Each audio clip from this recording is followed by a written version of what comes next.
Hello and welcome. I'm Patrick Curtis, your host and chief monkey, and this is the Wall Street Oasis Podcast. Join me as I talk to some of the community's most successful and inspirational members to gain valuable insight into different career paths and life in general. Let's get to it. In this episode, member Park Ave shares his journey from working in sales, using an MBA to pivot into a Fortune 20 FLDP program, and his latest move into M&A strategy at a top consulting firm. Learn how much he got paid at each level, as well as the various skills he developed in each stage of his career and how they influenced his path. Enjoy.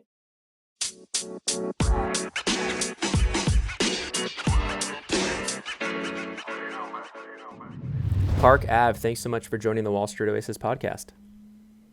Thank you for having me today. It'd be great if you could give the listeners a little bio. Happy to.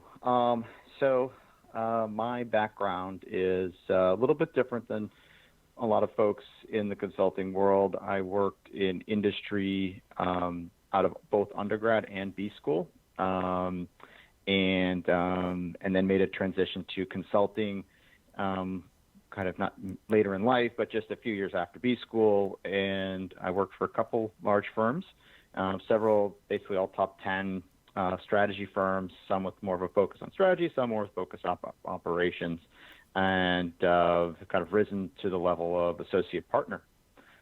Great. And so in terms of just, let's go all the way back to undergrad, you were, not a finance major, accounting major, and what kind of made you think, okay, I'm going to go into industry right now? And I think you were, did you join an FLDP program, financial leadership? I think it's, financial leadership development program right out of school, or what was the first step? Yeah, no. So right out of undergrad, I was a technical major, and people, should you get a PhD or a master's or go into some advanced training? And it wasn't interesting to me. I did some internships there, and then I did like a sales internship with a tech company, and I was like, oh my God, this is amazing. I'm doing tech and I'm like talking to people. I'm like, moving and shaking, all this stuff. And so I actually went into sales. So I was a salesperson pre-business school. But being a salesperson for a while, it was great. I was working for a big company and very well known, was hitting my numbers, things were good. But I said, I feel like I'm a technical person doing business, and I feel like I'm like missing a step. Like I don't understand like finance fully and accounting and all this kind of stuff and marketing and strategy. And I'd read the Harvard Business Review and like implement it at my job. And people were like, oh, where'd you come with this great idea? And I was like, I read the Harvard Business Review, and people would look at me crazy. So maybe I should explore this. So that's when I went on to business school. And I was recruited out of business school by a Fortune 20 company to join a post-MBA leadership program. As some of these leadership programs, a lot of people don't realize they're extremely hard to get into because they usually don't have that many spots. Right. And they promote the heck out of them. So, I mean, I think there is well over 1,000 or more serious applicants are interviewed, and only 100 people got in around the world. So it was kind of cool to be part of that club, and it was a rotational program. So it's very consulting, like where they kind of drop you into a business for, 6 months or 3 months or whatever the rotation period. And you're given like a problem statement. It's like, go figure it out. So you're in this like $1 billion P&L, and you have to learn the people, process, technology, product, all that stuff, and you're moving too. So like you're flying home on weekends, you got to move, you got to find an apartment and get the cable hooked up and all that kind of stuff. And it's pretty challenging. And every 6 months, you're saying every 6 months you're jumping everything at once. Wow. You basically have to figure out like everything and solve a problem in a few months. And it's exciting because you're a one-man band, but you have to build that community. You have to like build networks, build trust, do all that stuff, and crunch the numbers, find out where the data is hidden, do all the stuff that you would do as a consultant.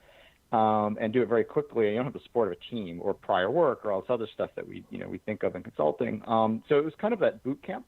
And then every 6 months you start all over somewhere else. And the work you did before never helps you with the next one because these businesses are so big. People don't realize what it's like being inside of like a 10, 20, $30 billion company, 40, 50, $100 billion company.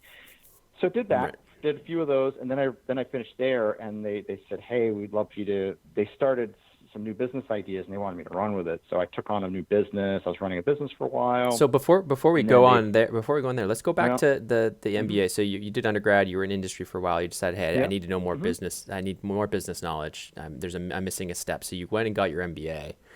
And during that time, can you tell me a little bit about your thought process, like what you wanted to do? Were you looking at investment banking? Were you looking at management consulting? So it's happy to back up on that. Like so many years go by, you just kind of like gloss over stuff in multi-year chunks. So apologies on that one. No, it's fine. Reality is like I was in B school, and to start with, everyone has the so anyone who's listening to this and goes to B school or is looking at it, first thing you do the first day is you go, I don't belong here, like, because you meet all these people who are like smart and accomplished and speak 7 languages and worked at the UN or worked at this investment bank, and you're like, oh wow, I don't know if I fit in. All these people with economics degrees from the fancy schools, and that's the first thing you get through is this whole like, wow, do I belong here? And someone raises their hand in class and they have this amazing answer, and you're like, I don't even know what he's saying, let alone where he found the answer. You go through all that. So I went through all that. So anyone who's listening to this, in your kind of first semester of your MBA or something right now, you're going through it. Don't worry, it'll be fine. Grades don't really matter as much as you think. But as I thought about it, I tried actually to be open. I was looking at investment banking, I was looking at consulting a little bit, looking at corporate roles, and then ultimately I decided on going into a corporate role. I'd taken like one finance course, and at that point, so for me to go into like an investment banking interview and talk shop, I didn't feel like I was properly set myself up for that.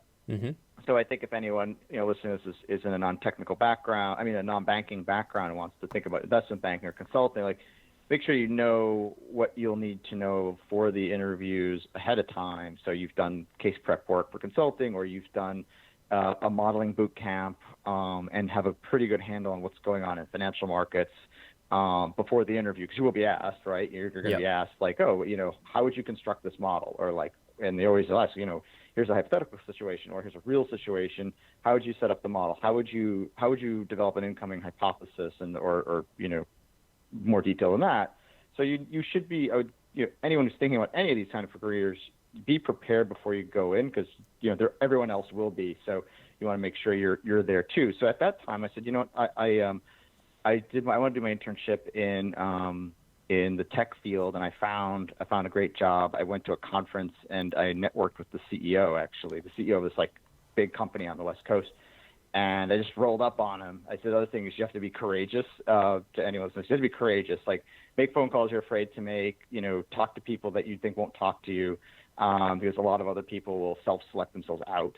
So I reached out to this guy just at a conference, successful, running multi-billion-dollar company. I just rolled up on him. I was like, loved your speech. Here are my 3 bullets. I was ready to go. I dove right in, and I'd love to talk to you about an internship someday. It's crazy, right? This guy's got like thousands of employees. And he was just like, wow. He's like, yeah, I'd love to talk. Hands me his business card with his personal cell on it. And that's how I landed my summer internship. I called the guy up. You just called his cell phone? When did you decide to actually call his cell? Just called him up and said, because I was looking at other opportunities, and there's a lot of stuff like back and forth and just taking forever. And I was like, you know what? I'm just going to call this guy.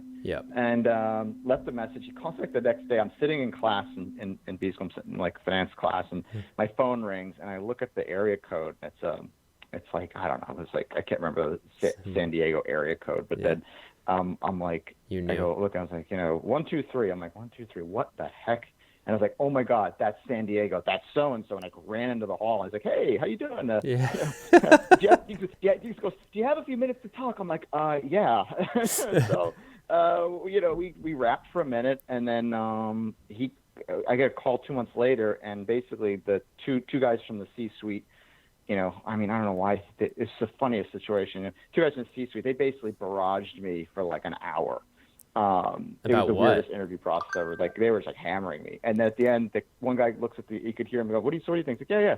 He's like, so do you want to come work for us? And I was like, sure, yes. It was so non-traditional, but it was an amazing experience. I went to live in California for the summer. I was doing all kinds of cool stuff. So great experience. So that's the other piece, is that don't be afraid to make your own path. So there's campus recruiting, do that, but make sure you're doing something a little different. Set yourself up that gives you an edge. Like the boxer Mike Tyson used to get up, I guess, like 4 or 5 in the morning, go jogging. And he used to do that because he said, no, my competition's still asleep. So think of that as an angle.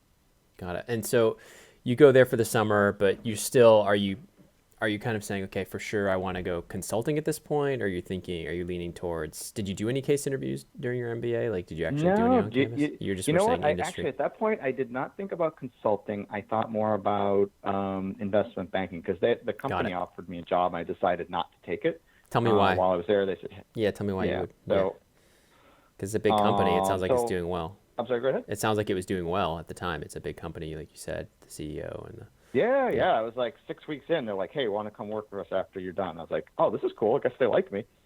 But I said, thank you and think about it. And I ended up turning away the offer. But I started thinking about investment banking, my interest in financial markets. I started taking more finance courses my first semester, second year.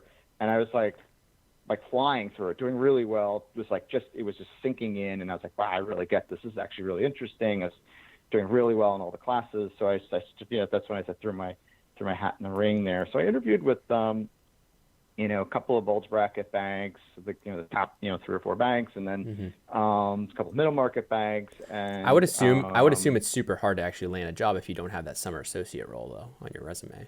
You got to start there. They really target the summer associate. Were these like extra seats that just happened to be open or they were it just surprises me that there was even many seats left at all for someone who didn't have the banking background. Do you know what I mean? But maybe it was just back then. You have to learn how to be persuasive. Yeah.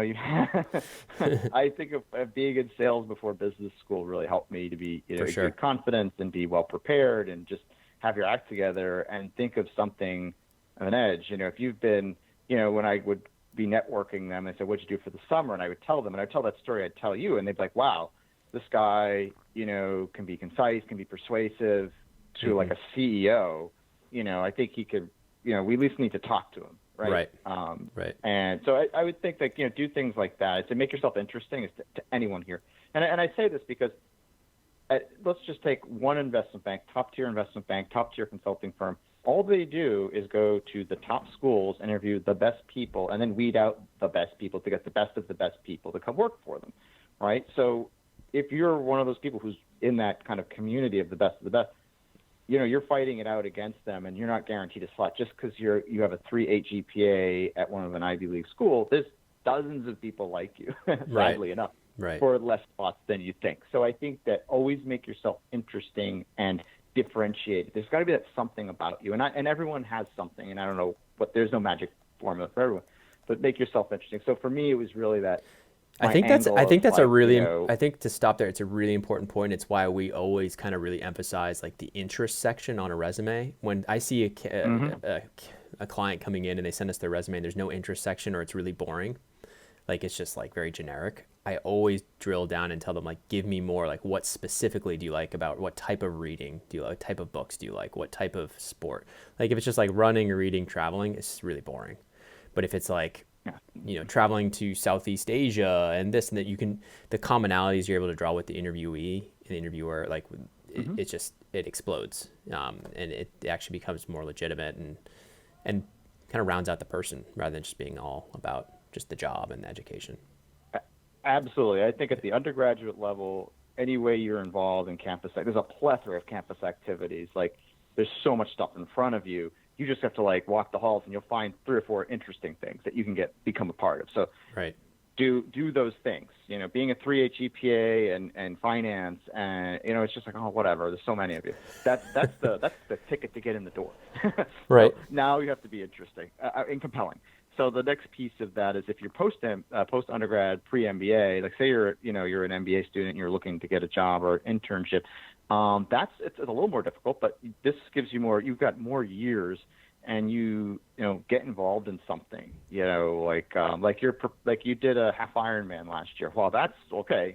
I want to talk about that because that's great. That's wild. That's a very tough thing. You have to like devote part of your life to, how did you balance that with the rest of your life? What did you go through? What struggles? Like, I want to understand that, because if I'm an investment bank or consulting firm, it's tough work, right? So I want to understand how you kind of think through that stuff, did those things, and what you learned, what were the humiliating and humbling experiences, or also people who do social impact work. So, all these, capitalist things we do, if you shut that part of your brain off and you go work at a soup kitchen or a shelter, or you're helping people in a different way, or, you're really giving back, and there's that human side of you. I want to explore that, really, because this is a people business, both banking and consulting. So I want to understand, like, how you help people.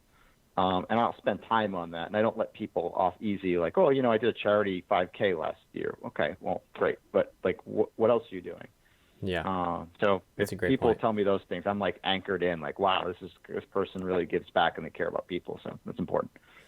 That's a great point. So, all right. So you're going through, so we're still kind of on the interview process, I guess. But, yeah, I want to just continue. And then, so you did a little bit of the banking. And was that something where you just felt like you weren't prepped in the interview, or you landed a few offers but decided to go to the Fortune 20 company? I got really close with a few things. Yep. But I mean, like, final round. But I realized that I wasn't completely ready. Yep. That's not surprising. I mean, it's really tough to compete. This is what happens to a lot of folks. Yep. Is that they go to the campus presentations, they do a little networking, they read the Wall Street Journal, and they think they're ready, and they're not. I mean, I got through the procedure, and it just wasn't ultimately successful. And I realized that I wasn't, like, really prepped for an investment banking interview. Not that I couldn't interview. Like, I had what it take to get in the door and get through a lot of rounds, which is very tough. When you're at the Super Day, and then you're at the local Super Day after that, and you're kind of working your way through. Do you feel like sales? And you get there. Do you feel like the sales? I'm sure the sales background really helped you in terms of feeling comfortable and confident in those interviews as well. Is that true? Like, you can sell yourself? Yeah, they want to see that. Absolutely. They want to see that you feel comfortable in presenting something. And as a person who's run tons of deal processes, when a junior person comes up to me and says, like, listen, this is a problem I have with the model. I need to talk to you about it. Here are the 3 things I think are wrong. Here's what I'm thinking about doing to fix it. I need your help. Okay, great. Let's chat. Let's wrap over some coffee and figure it out. And I'm happy to, like, roll my sleeves up and help. And someone's, like, freaking out, then you get worried. Then you're like, what's wrong? Or you get radio silence because they don't have the confidence to say to you, I made a mistake. I can't tell you how many times I check in with a case team at 8 in the morning and I go, I got emails at 4 in the morning. What happened? I was supposed to get this at like 10. Yeah. And they say, well, so-and-so was nervous. They didn't want to say anything. And they came to me at midnight. And I'm like, what is going on? So basically nobody on the team slept last night. Well, no, not really. I'm like, this isn't good. So it'll come back to bite you. So the confidence thing is big, but being super prepared for that specific scenario. So in banking, it's like you need to be able to walk through confidently how you're going to build this model, how you would set up the analyses, where your sources are going to be from. And you're interviewing for more of that specific technical piece. So you have to be able to talk through what you're going to do and then be able to do the math too. And the same thing in consulting. With a case interview, you need to be able to set up your structure. Here are the parts of the structure. They have to be exclusive. They have to be discreet. They have to be exhaustive. They have to have the detail, and quickly move through that confidently, and work your way through it, and confidently be able to, like, here are my three or four subject areas. I think I've got them. Can I confirm that with you? Right, like those kind of things are just critically important. So it's that blend of confidence, that comes with preparedness, but also doing the preparedness. And then that third piece is being, differentiated and interesting. So tell me, you're in industry for almost 5 years, more than 5 years. And so what kind of, what started that process of, I want to try something new, or I'm looking to make a change? Yeah, I had done a lot of consulting-like roles, and I had like P&L responsibility too. So I was like managing global businesses and people and all that stuff. But then the jobs I was being promoted into were more of like the classic corporate, corner office kind of jobs. And I'd said, you know what, I still want to try something new. I still want that entrepreneurial experience. So was it a little bit of like you were worried? You that like let's solve some unsolvable problems and work on it for a while and then move on to something else. Were you I worried would that also you were think going to get about, I'm pigeonholed? sorry, Were you worried that you were going to get pigeonholed into that? Like if you didn't leave at that point, like you were going to go get too senior to make a jump? Like in terms of like No, not timing? really. No, I wasn't even thinking along those lines. I mean, you were getting promoted though. You were getting promoted, right? Pretty consistently. Yeah, And yeah. I so mean, I was on on the path. I was in that cohort of people that get kicked up every few years. So I was doing well. So I didn't have to leave. I wasn't like stuck in some dead end. I was doing well. yeah. I just said, you know what, I want to try something new. I'm still at a point in my life where just reshaping things is definitely an option. Cool. Okay. So that's what made me think about, why don't I give consulting a shot? I can take my industry experience and bring it to a new show. And so tell me how you prepped for that. How did you even get ready and what was that process like? Yeah, it was a lengthy process. So it's like this process is really built for people who are coming right out of undergrad and right out of B school. So that kind of doing casework and doing a lot of problem solving work, as you just kind of get in a good rhythm, and it's not easy, but it's easier than if you were running a business all day, and it's just different. So I knew I was at a severe disadvantage because I thought back to my investment banking interviews and said, you know what, I wasn't ready, and I almost didn't know what I didn't know at the time, but now I know that there's all this stuff I don't know. Right. So I went crazy with like the consulting prep courses, and I purchased like these 2 prep course platforms and just did tons of practice cases. I mean, tons and tons and tons of them until the point where I felt very comfortable. And then worked on the fit interviews because they're different than corporate fit interviews, similar but still a little different. So I was like, I am going to make sure I'm ready for consulting interviews, not just generic interviews. So and I nights and weekends, just any free time I had, I would just go on and on with this stuff. Did you have somebody to practice with? Did you have somebody, or were you? Sorry, what? Did you have somebody to practice with these case interviews, or were you doing it mostly on your own? I paid for that. I paid for like there's a couple of services out there where I did like a lot of mock interviews, and I mean I shelled out a lot of money, but I said, you know what, this is my career. I'm gonna shell out some money for this. So I like a lot of, they're virtual, like over Skype or over phone or something like that. But I also had friends that worked in consulting through my network that I'd say, hey, can we do a mock case here? And I didn't try to abuse that. I wouldn't like call the same person up and do like 10 mock interviews, right? One here, one there. You got to be careful on how you leverage your own network. But yeah, I decided to go all in on it and say, I'm going to invest in this because this is my career. I'm going to invest in this part of my career. And so I spent I'm not saying everyone has to do that, but that's the choice I made, knowing that I was at a bit of a disadvantage to other people going into consulting. So tell me, did you strike out a few times still, even with all of that prep and that investment, or did you just? Yeah. I got to the final round at, let's see, 2 of the MBBs.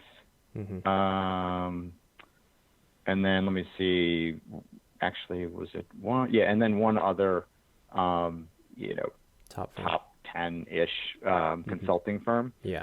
And this, to get to that point, to the point of failure, I leveraged my network to get introductions and then get the introductions and then build confidence with those people to connect me with the recruiter because it's their reputation too. And then, then get to the recruiter and then figure out when the timing was for when they would bring in a lateral hire from the outside, which is different than campus recruiting. So managing that whole thing, if people listening to this that are in college or in B school, like this is so much easier for them because they just kind of have to wait until such and such consulting is coming to campus and just know when that's happening and work with that process. Right. But for me, it was, but I'd say as a caveat, even if they're coming to your campus, like start reaching out ahead of time. Say, hey, I know you guys are coming to campus. Looking forward to the presentation. Love to talk to you. Is there anybody I should talk to?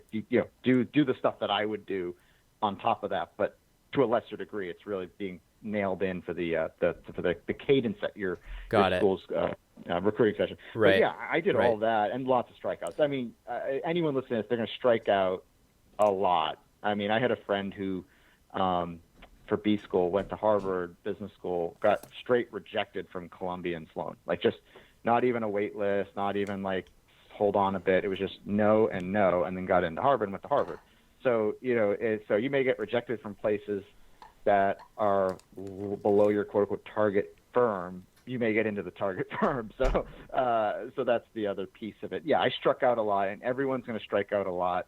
Some people are just, they're lucky. They're going to tap dance their way and get offers at all the best places, and it's going to be lovely. But most people, and I'm talking about people at Ivy League schools, near Ivy, top grades, top performers, stellar records, it's going to be tough. It's very tough. So the competition is, like I said, the ticket to the door is an elite school with high grades. So that's the ticket to get in, not the golden, not the golden medal. Well, you say ticket to get in. It's almost like ticket to the dance, not ticket to the actual getting the offer. Yeah, absolutely. So to get into the nightclub, the VIP section is a little, it's a little different, right? So it takes a bit. You do finally make it. You make the leap. Tell me a little bit about that transition. Was it difficult? And then tell me why you jumped firms and those transitions. Yeah. So it was a lot more difficult than I thought. Just the coming in from an industry role to a consulting role. It was different. A friend of mine who went from consulting to industry says, he works at this really fast-paced tech company, and he said, we work at like 75 miles an hour. Most corporates are like 50, 60 miles an hour, and the consulting's like 100 miles an hour. So I went from like 60, 75 miles an hour. I was going like 75 miles an hour, and then to go to 100 was a lot. Yeah. So the standards are higher for presentations, for communications, for analyses, and or even if it was the same level that I was used to, it's being done in less time. So it's like, faster, more concise, detailed, but also faster, with zero errors, right? So it's like the so were you getting where your level it's really high. Were your managers or your bosses like upset with your work quality initially because you had a little bit of a difficulty kind of getting that ramp? Was it tough? Right. Well, no, that was understood that I was coming in as an industry hire, and it's, I'm not going to be that fast. But still, there is a point where they're like, you kind of get like a slap on the wrist here or there, and that happened here or there. But you quickly get the, if you're like paying attention, someone's like, this is not good, and you say, okay, what's not good about it? And they go, this, you just don't do it again. And then, then there's 10 more things you're doing wrong, and then 10 more, but like you knock them down, and then sooner or later you're flying a little bit more. So that was at a Big Four. So Big Four, I was Big Four for a while, and that was it's great because I was used to working in a big corporation. So to me, like this like large machine was like seemed normal. Like there's all these workflows and there's all these things to get things done and whatever. But that's the glue on these large organizations. So if that you don't like that, then maybe it's not for you. Maybe a smaller firm is for you, what have you. So I had an opportunity to join a different firm. I was doing M&A work, but I was doing a lot of post-it deal like integration and all this kind of stuff. And I had an opportunity to join a firm that did more diligence work and commercial strategy. So a lot of it was like the typical 4-6 week strategy work. And then M&A work, which I kind of liked it, but I wanted to be more on the front end, like, what are our opportunities like, target screening, more strategy, specific targets, more strategy instead of just post integration, and then like strategy work that would turn into like an M&A strategy that would turn into a diligence, and then getting involved in some of the sell side stuff, and so that was for me. It's like, oh, this is really interesting. You also get more reps too, so. When you're at like a bigger firm, you're on like longer engagements, you get a little more into the implementation, and you figure out how to like land the plane, which is critically important. So there's all this glamour around, 4 to 6 week strategy gigs and being the right-hand man of the CEO and all this kind of stuff. But the reality is like most consulting firms, a lot of the work they do, even the elite strategy firms, is a lot of like implementation of the strategy that they helped create for the firm. Right. So, I think it's a great thing to learn that. So I think anyone who thinks, oh, I just want to do 4 to 6 week strategy things and just all this stuff, at some point, if you choose to exit, you're going to have to be able to talk about when you actually helped implement something. And so I've done both. So I did the implementing part for a while, which was great. And then I went to like the front end of it. And that's where I've spent most of my time is in that world. People who start an implementation, do you feel like it can potentially pigeonhole you though if you start an implementation and going from implementation to strategy is harder? Do you think that would be fair? I don't know. It depends. I think if you do it for like 10 years, and you've just done like implementation, right. Okay. And then you want to shift to a more like leading edge strategy piece, maybe, but there's pros and cons to both. Again, people think of like these short strategy gigs as like the ultimate. And that's right. That's why I ask. It's like, a lot of the top firms have more strategy work. Consulting. Yeah. It comes down to firm economics, right? If your firm is built on short strategy gigs and diligence work, that's how the firm does business. At firms that do everything, the economics are pay off on like 6 month, gigs. Right. You're doing strategy, then you're helping with implementation planning, and you may help oversee some of the implementation with the client, running a project management office, all this kind of stuff. If you think about it, it's all about billable. At the end of the day, it's about billable hours and what can you, and you're also doing more meaningful impact for the client. So sometimes in the client's eyes, they go, well, you do a 4-week strategy, you come back in a year and hope they implemented it. Whereas some of these longer term ones, you're doing the strategy, doing the implementation, doing the ops, et cetera. I think if someone is interested in one versus the other, let's say they're doing ops work and they want to get on the strategy side. Well, every project has a strategy element, and it's up to them. I say to them, if you're interested in kind of exploring that strategy side, network with partners and senior folks in the firm that do that work to see if you can get a bite. Maybe you can help out with proposals. Maybe you can get your fingers, toes wet there, or on the projects you're being staffed on. Is there a strategy component work stream that you can get in and help? And do you feel like most firms off your other projects, do you feel like can get it? It's like, how do you wet your toes? So people want to just jump from one to the other. It's generally more of a stepwise movement, right? There's no like very few people like just jump from one to the other. It's usually like you kind of work your way there. And like I said, proposal work, white papers, and then on the things that you're on today, is there a strategy element, which there almost always is? How do I get involved in that, even if I'm somewhat junior? And then they say, listen, it's your first year. Don't worry about it. Just, get these slides done. But if you keep hammering away, people will give you an opportunity. Just be persistent. And you don't think that could alienate your bosses that are probably only on the implementation side? Or it's not going to, if you do it respectfully, I guess. If it's if it's respectfully done. I mean, you have to be like, I'm enjoying this work. It's exciting. I'm really interested in this point in my career. I'm interested in exploring some of like the strategy work. Got it. Now that may be a different service line where you have to like make a formal change. And every firm's different. Some firms do rotations. Some firms like will let you just freely roam around. Others have service lines where you're dedicated to a thing. But when you're early on, you're generally a generalist, and moving around is a little easier. Yeah. But even when you're more specialized, the specialization's okay because you maybe know a lot about, I don't know, financial services. You know a lot about banking or pharmaceuticals, and maybe you're doing implementation in banking, but you want to help with the strategy. But the banking piece. You've done 3 years of banking implementation. Now you want to do financial strategy. Well, play to your strengths, right? If you know the banking operations stuff and you want to do banking strategy, that's an easier conversation than if you've been all over the place doing implementation work and you want to just do strategy in one space that you have zero background in, right? Like I always tell people it's stepwise. Play to your strengths, start building the network. Don't bother people, but like ask people to go for a coffee. Stop by their office on the Fridays when you're in the office. Like there's ways to work your way there. And I tell people your career is long. I've talked to people that'll say, I've been at this firm for a year and my life's over. I'm like, wow, what are you talking about? You just got there. Are you doing well? Yes, my reviews are great. I'm like, well, what are you worried about? but I've been here a year. For someone who's 23 or 24, a year is a long time. When you get older, it's like, who cares? Like you'll get there. Take your time. So I think that people need to have a plan, but enjoy what you're doing right now.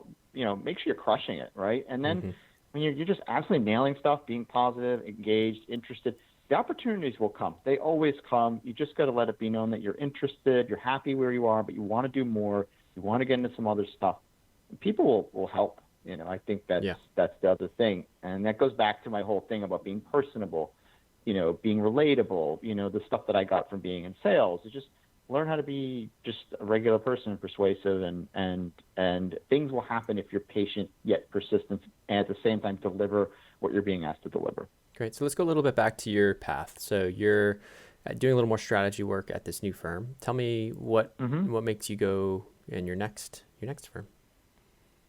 And you kind of jumped to a well-known strategy consulting firm. Yeah, so I was doing a lot of diligence work and a lot of M&A work, and it was exciting. And I had the opportunity. It was a big promotion opportunity to another very top firm. And I was, they said, hey, I don't know if you're interested in coming over. We'd love to offer you a bigger role. And it wasn't about the pay. I mean, the pay was, I think, might have been a pay cut, but it was the pay was the same, even though it was a promotion. But it was more to me. I've always been about impact, so there was an opportunity to have greater impact. Can you talk about the pay just real quick? You give us a range of some sort, even if it's not exact. So even if you could just give us a range of the pay, like the base and the bonus. I think you were a manager at this point, or engagement manager. Yeah, I mean, the manager, most firms engage a manager. I mean, they make anywhere between 160 to 180 ish, and then depending on the firm you're at, the bonuses. It could be a bonus, a profit sharing. Depends. Some of the boutique firms tend to pay higher. Yep. And then the bigger firms pay less. I don't know. It just depends on the firm and the practice, how the firm's doing. But then when I moved into an associate partner role, the base pay package went up over 200, but the bonus pool was smaller. But that bonus pool gets bigger as you stay at the firm and come close to partner. So it's like that first year, I think I'm making about the same as I was as an engagement manager, like a more senior engagement manager.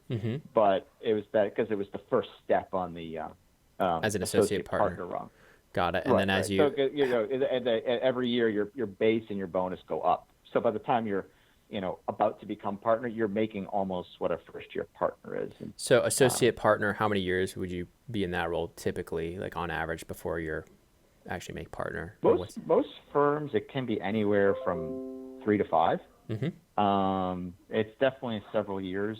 And some will break up that run with different titles and what have you. But the reality is, once you're in that rung before partner, it's usually, I'd say, on average, like a 4-year stretch. And again, some firms a little bit longer, maybe a little less, some other places. But that's kind of typical because the whole game changes, right? So you go from like number crunching all the way up to you're an engagement manager, and then you're managing people and you're managing process. You're helping lead the thinking. You're helping develop the frameworks and the plans. You're getting into client communication and leading the partner communications, all that stuff. And then when you become an associate partner, it's even more so. So then you're managing multiple engagements. So you have like someone running the team, a case team for you. And you're running usually two, sometimes 3, but usually 2, and you're helping out with proposal work. And this is when partners, because this is what a partner does, is partners might have 2, 3, 4 active engagements going, and then they're selling work. And so they need to be like, I got a person, like a person right below me, an associate partner who's got like 2 engagements, and I got another associate partner that has 2 engagements. So there's my 4 engagements. This is someone who's been at this business for 5, 10 years or more. They know what they're doing, and they know what the team's doing. I can call them up and say what's going on, or I just can back off, and they'll call me when needed. I can plug in and back off as needed, and I can focus on maintaining client relationships, building client relationships, finding opportunities, getting proposals in so that we can work on them, and then the associate partner will help with the proposal write-ups and, getting secondary research done or building a proposal team up and ramping them up to get a proposal going. You're doing like a lot of the stuff a partner does, but like at a lower level. Yep. You know what I'm saying? You're running 2 engagements, not 4. You're running, you're helping with 1 proposal, not 5 or something like that, right?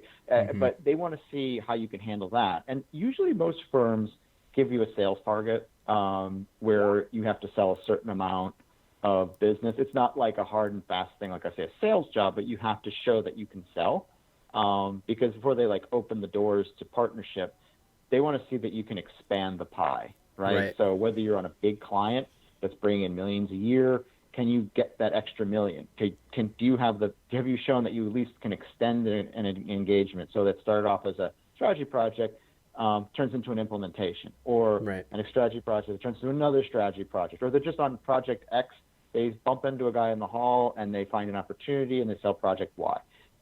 They just want to see that you can sell, that you're helpful and you're impactful for clients, that you're adding value to the client. The client's like, oh, so-and-so is in my office doing such a great job. And they say it's the partner and like, we really like this guy. And they're like, oh, okay, I like this guy, and he's good. And then they want to make sure that you can sell, that you obviously running projects, you run the thinking, you're adding value to white papers, you have a point of view, it's current, and that you can help expand the pie, expand client relations. I think those are like the big things, That's kind of like my window into like the upper levels for people who are saying, well, what do these guys think about all day? Yeah, it's kind of like your career is coming full circle, right? You're getting back into sales. You're more in a sales role. Exactly. It's the funny thing. Like I'm sometimes I feel like I'm still learning the technical aspects of the job. But when it comes to like presenting to a CEO, it's like, oh, whatever, no big deal. That's the easy part, where other people are like nervous about it their first time. And I'm like, yeah, whatever. As long as he doesn't throw a chair at your head, it'll be okay. So anyway, yeah, I think that you're right. Like some part of me is coming full circle where I'm thinking about selling. I'm thinking about building and maintaining client relationships, like understanding clients, like taking really good care of them, because clients are your whole business. Without your clients, you have nothing. You don't have a business. And if they are not happy and overjoyed, that's a problem. Like you have to be just making sure that they are, very well taken care of. They're spending a lot of money with you. You need to like just treat them like gold. And then I think people forget about that with the long hours and the travel and all this other stuff. They say, no, this is why we're here. This is why we chose this work. And when they're happy and when they implement something that you thought up and they're successful, it just feels great to see when they call you up a year later and be like, hey, want to have you come back in. That thing you did was really great. It helped us out immensely. And you're like, wow, helped out people. That's great. Yeah. And so tell me a little bit about you had mentioned, sorry to jump back to pay, but you said around associate partner, the base is up around 200. And so you get closer to partner pay, by year 4 or 5 or junior year, first year partner. Is that something where you're like, I'd assume partner is around 500 base or 400? It just depends on the firm. So it depends on the firm. So some firms, there's a few firms that are like public companies. Yep. So you're not building equity. So they tend to pay more because that's how they compensate you. So your base will be high, and your bonus will be high. Whereas if you're at a partnership, your pay might seem lower because a chunk of your comp is going to pay into your piece of the partnership. So you have to buy into the partnership. So you'll be allocated like points or shares or units or whatever they want. Every firm calls them different, but there'll be a salary, a bonus, and then the rest goes into to paying in. And so it just depends on the firm. So I don't really feel comfortable, feeling because it's very different. It's a huge range. Yeah, it's a huge range. Okay. Yeah, it's a big range. You get to partner at any firm, any of the top 10 firms. Compensation is going to be great. It's just it just depends on how it gets paid out is different depending on if you're public, private owned by a private equity firm, or private as a partnership, or so there's a whole nuancy thing there. And there's this kind of mystique that I need to be at a partnership because that's where they make the most money. It's not necessarily the case. So I think I tell people, find a place where you're happiest. Who cares if they're public or private, or they're one of the top 3, or they're just in the top 10, or find a place that you feel resonates with you and you're going to be successful. That's what's going to determine it. If you go to like the most elite place and you're not happy, well, that's no good. And money isn't going to fix that. Yeah, agreed there. So tell me a little bit about kind of what's next for you, and let's start there. Like, do you have plan? Yeah, assuming you're going to stay on, you get to partner. It sounds like you're close.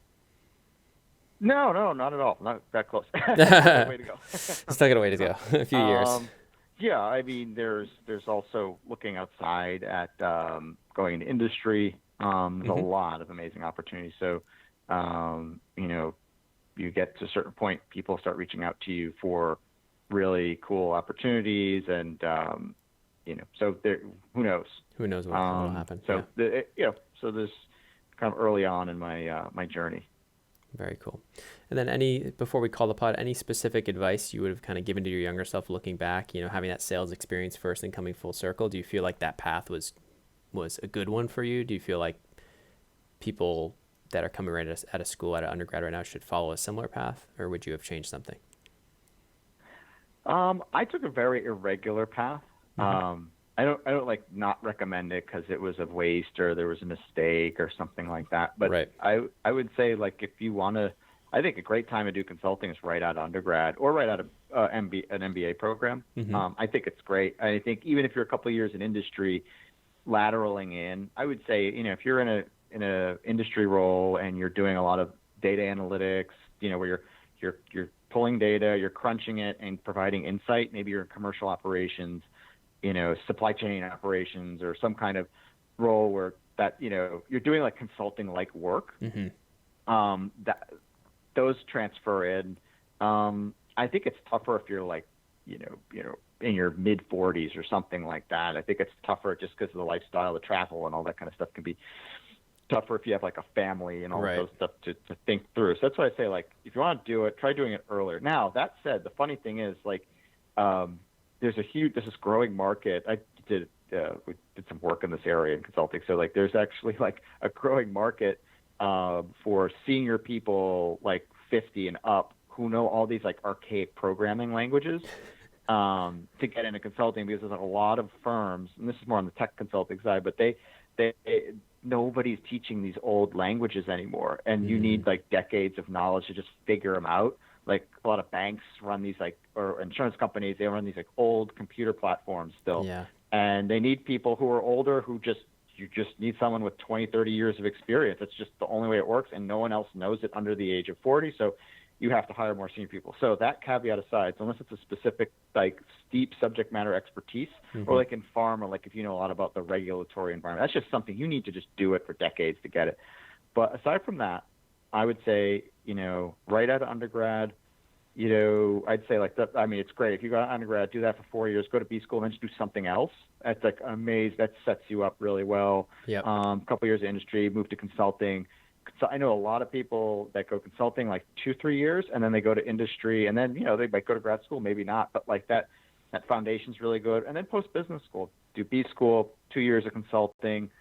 You know, leaving at like the engagement manager level is like, there's a world of opportunities. And you can leave at any level, even if you leave at the first level, whatever that is at most firms, still a lot of opportunities. What's typical for that engagement manager when you jump out at that level? Like, what are you going to? I tell you, come out of B school, if you do like 2 years of consulting at whatever that associate or whatever level, every firm uses the same terms but differently, so it's very confusing. But let's just say that first post MBA role, you do 2 years and you're like, you know what, I'm done.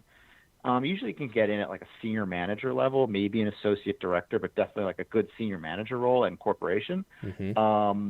Those are great roles because they're hard to get, and like they're just, I know a ton of people who do 2 years of consulting right into like a senior manager role, and then it's just like, it's up to you. And if you've learned that toolkit of how to like really buckle down and crank out work and be, you know, manage a team, that fine-tuned machine, if you will. Yeah. Even just 2 years of that is incredibly helpful. But let's just say you do 4 years. You do 2 years of the post-MBA role, and then you become an engagement manager for even a year or 2 years. Yep. Like, you can come out as associate director, director level, you know, director of corporate strategy in a business unit, or, you know, there's the director level role is where you come out. And the pay is pretty much on par or maybe slightly above that of consulting. So you're not like, oh, I have to take a 60% pay cut. So I would say, like, you come out as an engagement manager, you do a year, 2 years there, and then you can come out as a director. It's pretty typical to come out at that level, you may not, I mean, firms call it different things. It could be a leader or something like that. But I would say you come out as a director that's like a sole contributor, and then the next role is like a senior director with a team. But typically corporate strategy is like the role, like up. senior director in corporate strategy of some sort. The easiest places to go in like is corp strategy and corp development, like kind of like an internal like business development function. Right. Those places hire strategy folks in droves, and consulting folks in droves. Now you could be at the corporate level or the business unit. A lot of the companies will have corporate strategy at the business unit level. So not just the parent level. Either doesn't matter. A lot of people are like, oh no, I want to be at the corporate level. I'm like, no, it's actually better to get into business unit strategy, because what happens is people will transition into these corp strategy roles, corp dev roles. The idea is that you're there for 2 years, 3 tops, and then you move into a business unit, and then you get P&L responsibility, and then that is how you grow up. I mean, in corporations, the power is in the P&L. And you find a good business unit, you go on the corp strategy team, you're going to meet all the leaders in that business unit, and you just spend a couple of years there walking the halls, doing projects, getting stuff done, just showing that you're just like the person to go to. When the slot opens up, they're going to be like, I want so-and-so, because he's been like just absolutely crushing it for 2 years for us. And then you'll get that opportunity, and like the whole world opens up. You'll be running a P&L. You have people reporting to you. You're just doing a lot, and it can be very exciting. So those are the typical paths, I think. Great. So a lot of people go, like, oh, I need to be a partner at a consulting firm. I said, well, no, not necessarily. I mean, yes, that is a path, but there aren't that many partners in consulting firms relative to the number of pre-MBA staff or even MBA educated staff. So you have to think that there's probably going to be an exit at some point, and it's okay, it's great, and there's a whole world out there, and just finding what's right for you as terms of an exit. So whether it's a couple years, 5 years, 10 years, or sticking around, and I think everyone has their own journey to go on. I think and every journey is okay. That's great. I love that. Let's end there. I think that's a great piece of advice. Well, anyways, thanks so much for joining, and let's stay in touch, okay? Yeah, absolutely. And thanks to you, my listeners at Wall Street Oasis. If you have any suggestions whatsoever, please don't hesitate to send them my way, patrick@wallstreetoasis.com. And until next time.